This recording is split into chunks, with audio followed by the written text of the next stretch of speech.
R এই প্লস্টৰ ডিপাৰ্টমেণ্টৰ মানে নাপৰাৰ কাৰণে বুজিছে নাই আমাৰ আজি ইয়াত মানে এই বগানত মানে 4-5টা ঘটনা হৈ গ'ল এই হাতীয়ে মানুহ মৰা কিন্তু আজি এইটো লাষ্টত এইটো 8টা বজাত মাৰিছে 7টা বজাত ই লেট্ৰিন কৰিবলৈ আহিছিলে ৰাতিপুৱা 7টাত এই লেট্ৰিন কৰিবলৈ আহিছিলে মানুহজন লেট্ৰিন কৰি থাকোঁতে মানে কি হ'ল জাকৰীয়া হাতী আছিলে এটা হাতী তাক দৌৰাই মানে খেদি মাৰিলে চাগে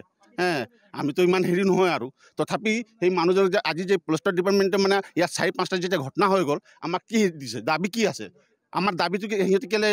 স্বীকাৰ কৰা নাই আমি আগতেও কৈছিলোঁ যে আমাক মানে এটা হেৰি লাগিল গাইডলাইন লাগিব আগতো মানুহ মাৰিছে আমাৰ এই 9 নম্বৰ বগানত তো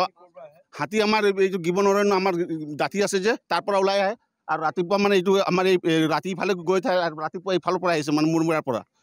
তেতিয়া মানুহজন যেতিয়া লেট্ৰিন কৰিবলৈ আহিছিলে তেতিয়া মানুহজন লেট্ৰিন কৰি বহিছিলে চাগে এইটো ক'ব নোৱাৰোঁ পিছে এই মানুহ মৰাৰ লগে লগে আমি গম পাইছোঁ ধৰক কিন্তু আমাৰ দাবী যে আমাক প্লস্টৰ ডিপাৰ্টমেণ্টে আমাক এইটো গাইডলাইন দিব লাগে আৰু আমাৰ গাঁৱৰ মানে প্লস্টৰ হিচাপত আমাৰ 4-5টা লাইনত দিব লাগে যে হাতী ওলালে আমি গম পাম এইটো আমি প্লস্টৰ ডিপাৰ্টমেণ্টত দাবী জনাইছোঁ আমাৰ গাঁৱৰ মানুহ দিনতো ওলাই আহিছে আমিতো গম পাওঁ ৰাতি আৰু আজি যে আমাৰ বগানত আজি আমাৰ ইমান মানুহৰ কাম এবচেণ্ট হৈছে আজি এই এবচেণ্টটো কোনে দিব বাৰু আমি এইটো আমাৰ দাবী আছে প্লস্টৰ ডিপাৰ্টমেণ্টে আমাৰ এইটো ৰাইজৰ মানে সেইটোতো হেৰি কৰিব লাগিছিলে আমাৰ ৰাইজৰ যিটো আজি এবচেণ্টটো পূৰা এই প্লস্টৰ ডিপাৰ্টমেণ্টৰ পৰা আমি হাজিৰা এখন পাব লাগে